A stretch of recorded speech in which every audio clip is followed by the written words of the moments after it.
Thank you very much. So optimizing Angular applications is going to be the topic of my talk. And this is kind of a continuation from the talk of Tobias. It's a continuation from the talk of Mishko. This is like one big topic that is drawing its line through Angular 2 as a whole. And many different parts of Angular 2 had to be designed the way they are and had to come together the way they are for this to work. So, but yeah, Angular 2 was shipping, right? So we had balloons, and Brad gave a speech, and lots of fun had been had, and it was great.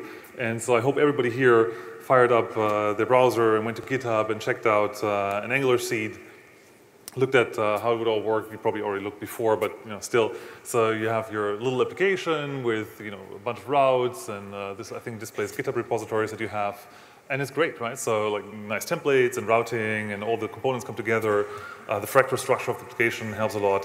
Everything is super, except if you look closely, like a bit more closely, maybe even more closely. Ouch, 2.5 megabytes, right? That's oh no, panic. That's terrible, right? So 2.5 megabytes are just way too much code. That just doesn't work. We can't ship that to customers. But it's okay, right? We're going to fix it, and how we're going to fix it is what I'm going to talk about. So we'll just optimize the crap out of that and fix this problem for our applications and fix it in a structured way. So as I said before, this is standing on a lot of work done by a lot of people. I'm going to give some shout outs here. Alex hooked up most of these things. Chuck was working on the offline compiler. Evan Martin is the main guy behind something called Sickle, which I'm going to introduce a bit later. Igor is holding everything together. And then there's James Judd from our friends who has done a lot of work here too. Minko wrote a couple of really great blog posts about the whole thing, and Rob Wormold is our Webpack expert, and Tobias, of course, did the offline compiler. So all of this is a team effort of a lot of people that I'm very happy to work with. So that's really cool. Okay, so it's also the story how we went from this thing. You don't have to read the text, don't worry, but this thing, sort of like just to give you a visual impression, is how big a completely unoptimized, just thrown together AngularJS application is. And through a series of more and more clever optimizations, we can take it to this, and then to this, and then to this size. And so the total size of these blocks is the byte size of your application as it gets more and more optimized. And the difference is quite staggering, right? So we can actually have many times, many-fold improvements there. Disclaimers. So this talk focuses on binary size. And size is not everything in life. Your users don't care about binary size at all. They don't even know what that is, right? And so if you just focus on binary size, you risk missing the forest for the trees. So we've learned a lot about runtime performance, which also helps, through offline compilation, ahead-of-time compilation, all this kind of stuff helps with it. But there are many aspects of the performance of your application. However, for many applications, it is a very useful proxy for the initial page rendering time. And so if this data still has to be downloaded, the page cannot be rendered, and so this is like the initial blocking time of the lifetime of your application. So I'm talking about the first, hopefully, hundreds of milliseconds before your application even arrives in the browser. So if we look at numbers, if we just think about the load time for 100 kilobytes, which I think is roughly the size of Angular 1, then on a 5 megabit per second connection, which is a good, decent connection, this is hundreds of milliseconds. We don't care at all, right? It's hardly perceived by users. But if you go down to 3G, and like maybe not such a great 3G connection, but a somewhat shaky one, then this can already be I think 380 kilobytes, 84 kilobytes is some number I found internal in documentation. This is already 2 seconds for 100 kilobytes of data. And then if you go to developing countries, so if you think about Indonesia or rural India or very rural Brazil, then you're looking at GPRS speeds at times, right? So 50 kilobits per second, which is a terrible connection to begin with, but it also means that 100 kilobytes alone are already prohibitive, right? This is 16 seconds. That's pretty bad. And on the bright side, users in those areas usually are much more patient because they're used to terrible speeds, but still we want to fix this for our users, right? This is not okay. Another disclaimer, optimization is not a panacea. So I'm going to talk about how we can take source code and run it through a whole bunch of optimizers and a whole bunch of process to make it smaller in the end, which is great, but if you put crappy code into this process, you're still going to get crappy code out. And so the main thing here is to know what you're doing, to know what you're including in your application, and to be conscious of what you're doing there, to just measure what you're doing. That being said, this can help a lot for reasonable code. So if your code is not, if you're not including all the widgets in the world, you're actually going to have, you're going to see substantial benefits from this. So JavaScript optimization, a long time ago, 2010, looked like this, right? You had a web page, you put script tags in it, you're probably going to include jQuery, because why not? Then you're going to have Angular, probably minified, and you have your own application, and all of these are minified individually.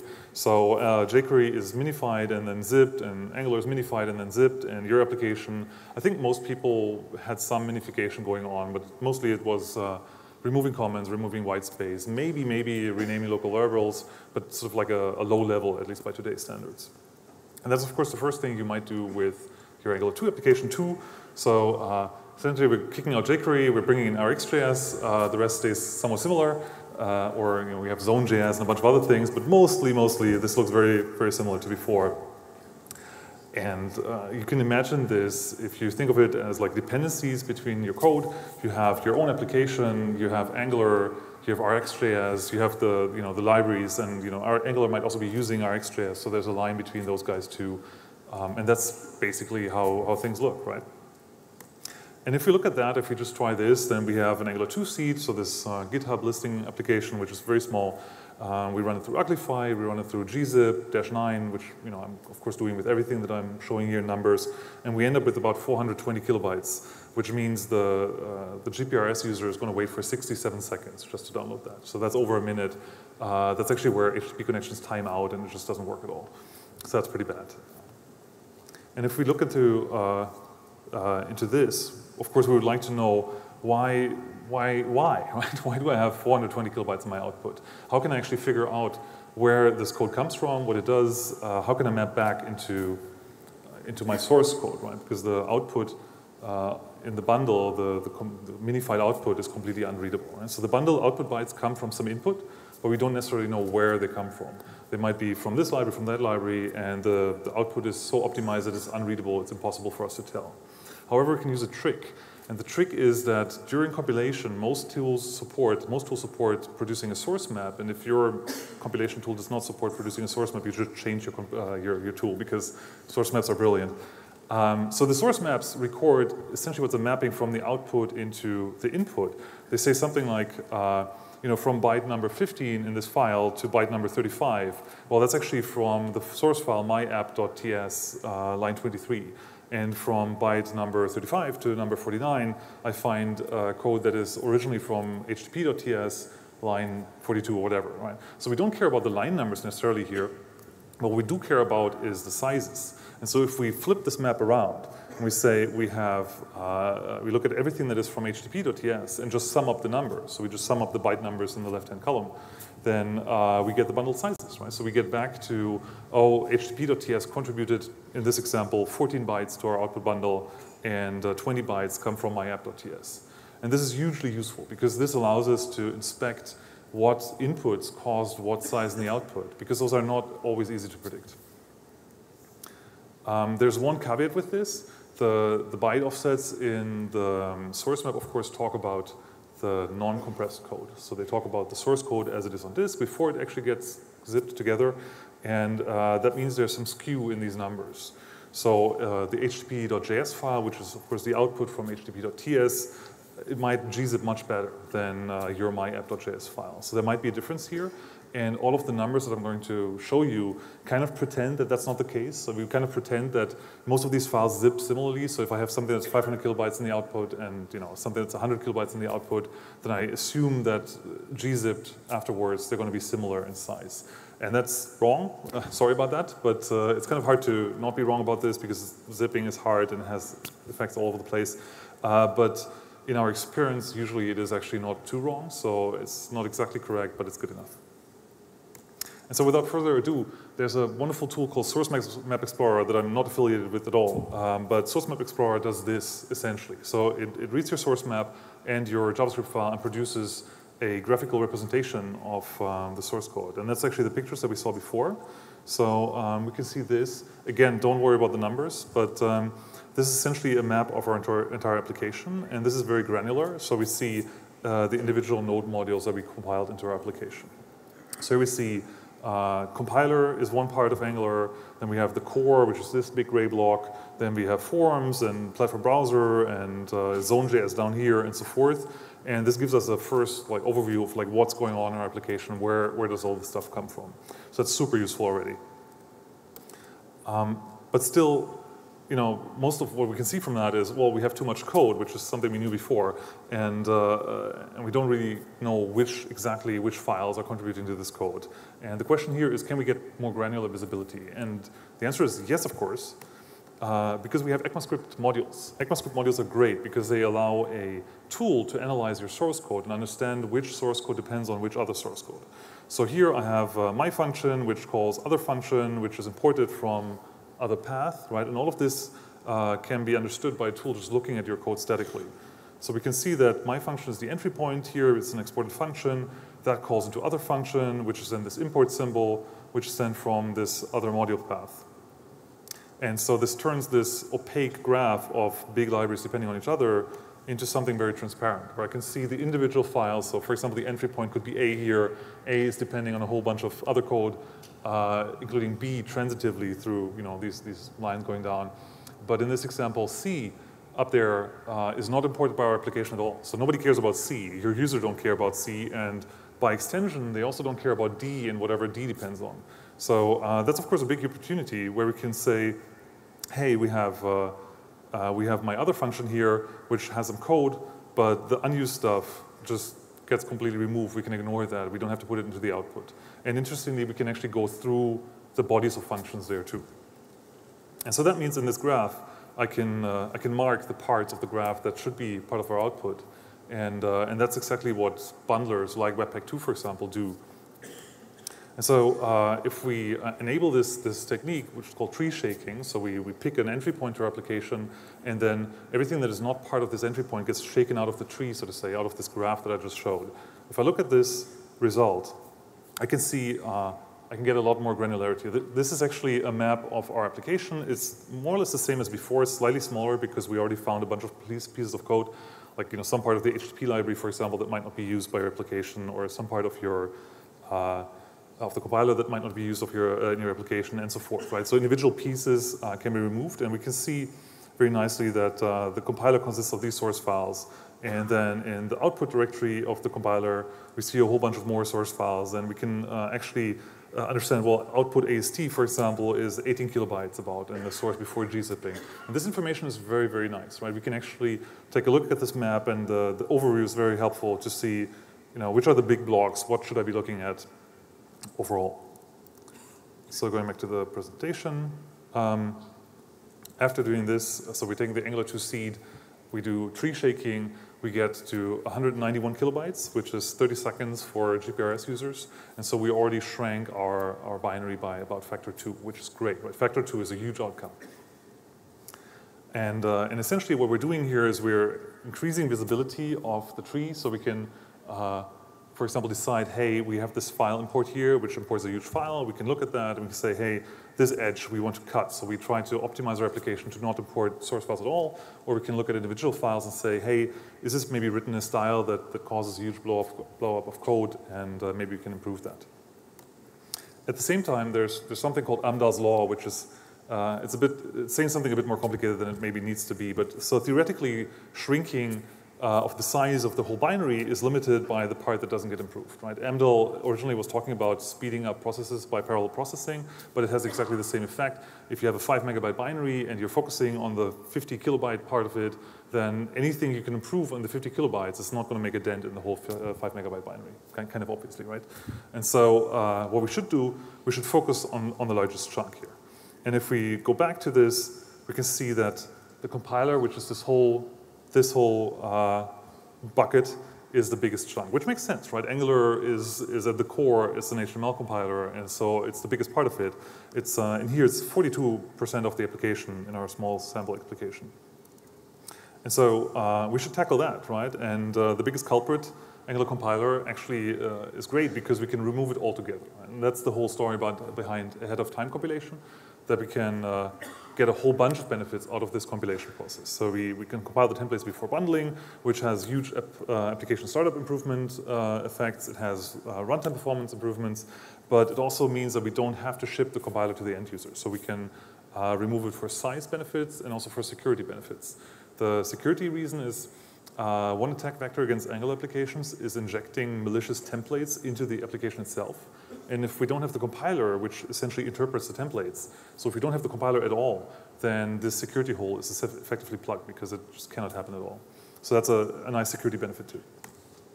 And so this means we actually find a line here which is very, very part of the core of your application, and it's the dominator for a whole bunch of code that we're importing. So all of this code down there, if we cut this one connection, we end up with a lot of code that we can kick out of the binary, which is great again, right? So if we look at this result, again we can take a look, we can measure.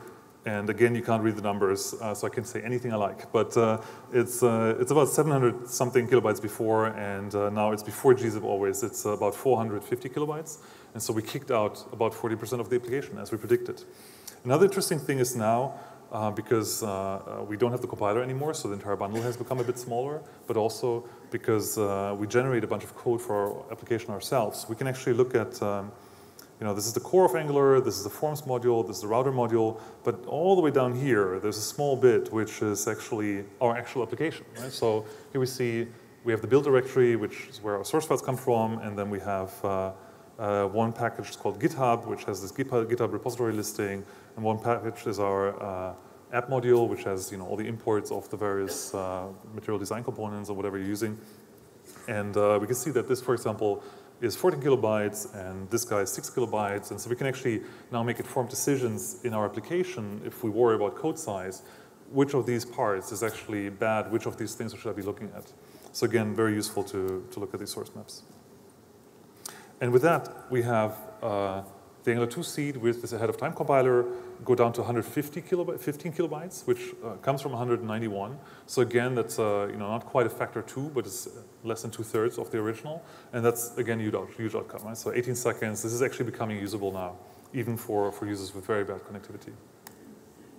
The question there is, can we actually still improve on that? Can we make this even better beyond this tree shaking? And yes, we can, but it's getting a bit complicated. And here I have to put up a big warning sign. So I'm talking about stuff that I would call a tech demo. This is not quite ready yet for general use. This was mentioned in the keynote as, we got a binary below 30 kilobytes. So that's great, but it's not quite at the point where we say we can ship this and you can all just enable it and it works. That being said, so if we look at this wonderful piece of code, this is like beauty, right? So obviously, this is really, really good code. We have all of this nicely in one line, saving white space all over the place. Also, we can see that the function at the very beginning is called t, which is a terrible name for a function, but it's actually a very good name for a function once you optimize. So we have all these variables and symbols that have been renamed to short names. But if we look a bit longer, then we notice that there's a whole bunch of stuff in here that obviously was not renamed by whatever you're using, and that's a problem. Right? So dictionary mode, for example, a pretty long string that is repeated again, and then weak map and worker global scope, and all these symbols could be much shorter. And of course, you can look at this and say, well, yes, but I'm gzipping my application, so why do I care? Right? Gzip takes care of all of this. Gzip reduces all these symbols to like one entry in the gzip table, and we're all done. And that is kind of true, but it turns out even with gzip, this actually has quite some impact. So even post gzip, and I can show you the numbers in a bit, reducing these symbols has substantial impact because gzip has a fixed window and a fixed dictionary size of how many symbols it can actually compress, and so this still has substantial impact. The other thing that we can notice here is that static types overall, so this what I'm talking about here is type-based optimization. Static types allow for more optimization of your application. They allow safely mangling all the various global symbols. So something like worker global scope can be reduced to a shorter name, but they can do even much more. So we can do stuff like inlining functions and methods. So if I have code calling into a function, I can actually understand where the function comes from, similar to the go-to symbol your IDE offers you. And I can understand that this function might be actually very short, and I can just inline the entire function. So I remove the function call and maybe even remove the function definition in the first place. And that has big benefits. And there's a whole bunch of long tail optimizations that are enabled by this. So one of the things called constant folding, that I can understand that, for example, you might have a variable in your application called debug equals false most of the time. And we can understand that this is actually a constant effectively at runtime. It never gets changed. And so we can remove all the debug statements in your application entirely, which again is a huge improvement if you have logging statements or assertions, all this kind of stuff in your code. And then we can get to the point where we understand that, for example, the if branch of this code is never executed. And so we can remove the dead code. So this is another technique. We have tree shaking, which just looks at what symbols are part of your application at all. And then we have dead code elimination, which goes through the code after that and understands which parts of your code are not callable at all. And this is a bit surprising sometimes for people, because why would I ever have code that is never being executed? But exactly this example with the debug flag, for example, is a place where you have a bunch of code that would get executed normally, or it's there, and the compiler can actually figure out, oh, this is never being called. And so if I have a component here, it's called repo list. It has a constructor. It takes some service. It has an ng on init function, and then it actually calls the GitHub repository to get some results out of it. I can understand that these two methods are actually the same, right? So this calls into the other method, and the static type system allows me this insight. So I can understand that GitHub up here is the class GitHub, and then I can go down there. And so this enables me to rename the symbols to shorter names, but it also gives me the ability to inline it or to do other optimizations in here. And actually, in fact, if I think about it, if I have this information around, I can just rename all the symbols, right? Which is great. So we can say, hey, all of these symbols can be optimized and can be removed.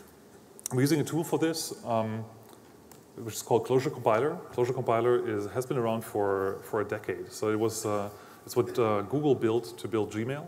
So the very original version of Gmail was not possible without Closure Compiler, and so they built this JavaScript compiler, which does pretty much that. So it has it's a high-quality type-based optimizer and bundler. It understands type annotations on source code.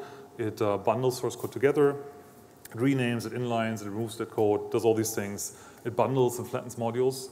And it uses these JSDoc-based type annotations. It is used by a lot of JavaScript projects in its simple mode, where it just removes source comments and it removes white space, but it has many more advanced modes.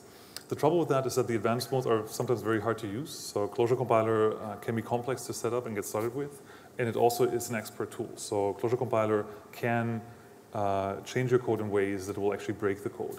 And of course, breaking your code is a terrible experience, in particular if it doesn't happen during development where you would notice it.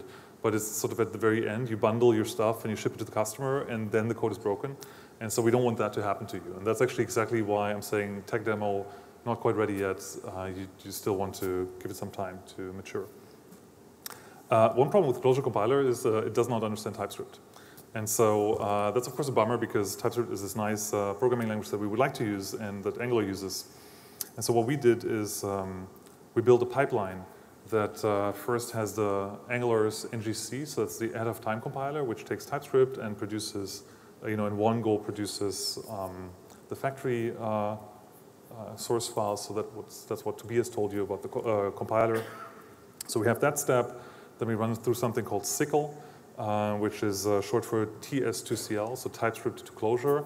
And that actually transforms the source code such that Closure can understand it well. And then we have a final step, which is the bundling using Closure. And so this SYCL tool, which I mistyped there, sorry about that. So SYCL adds Closure-style JSDoc comments on your source code, and it converts TypeScript code to Closure.js. So if we look at the TypeScript code that we have here, this is an example showing YouTube videos. So we have a search result card. It injects the DOM sanitizer to do some security-related stuff, then has an event where you get a thumb change event, which is like thumb up, thumb down vote on a video. and then it gets statistics and does something with them. So far so normal. And now if we run it through SQL, the code afterwards is no longer quite as nice, but it does the same thing. So we have a constructor still, and we have the constructor taking a DOM sanitizer,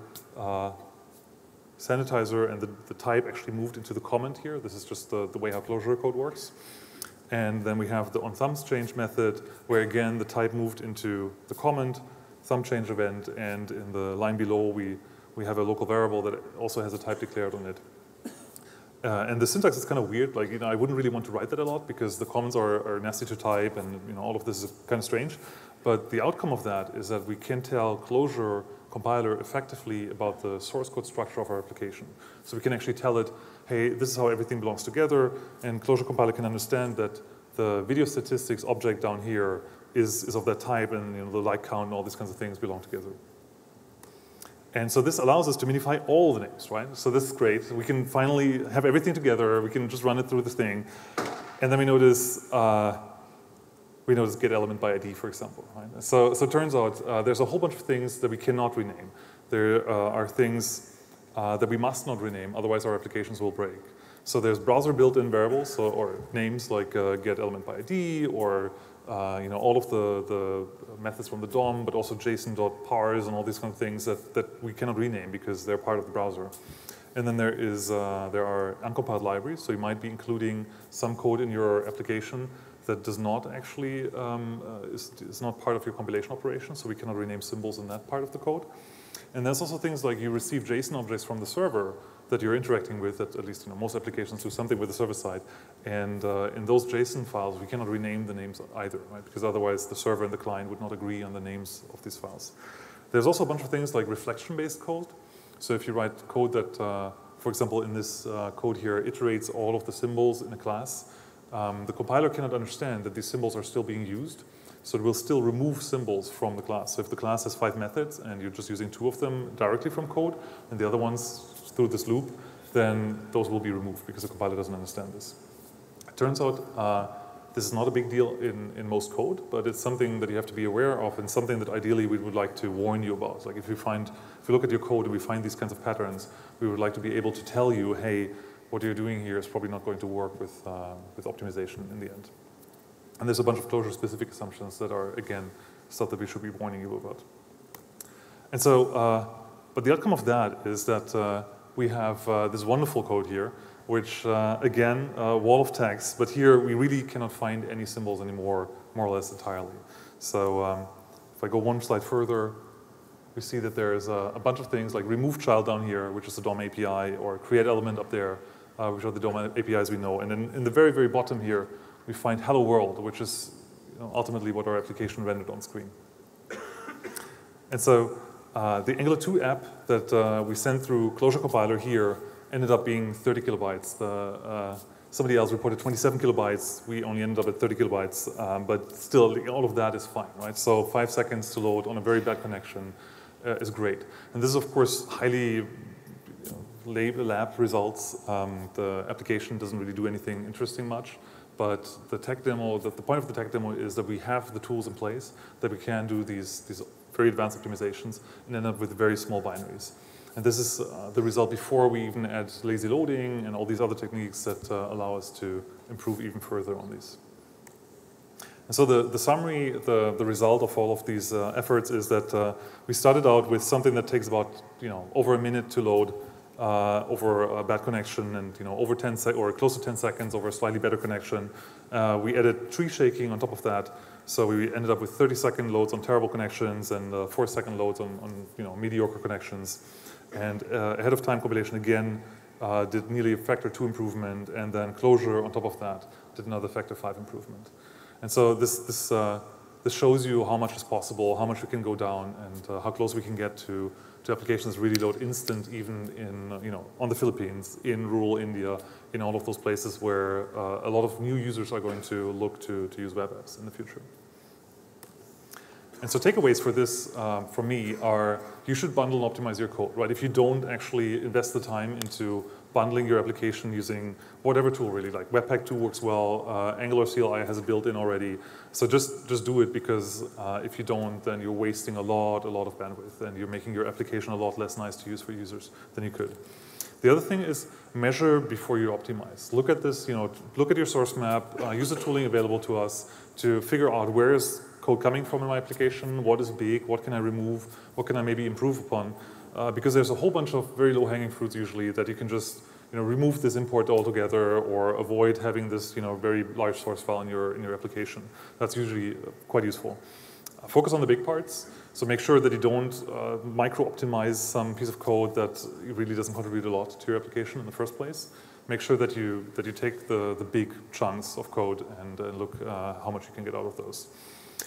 Tree shake your E6 modules, of course. So have this optimization in, and look out for type-based optimizations that are going to come online, hopefully quite soon, and we'll make them work for you and hopefully for users too. With that, thank you for your attention. I think Shai is going to come up next. Thanks.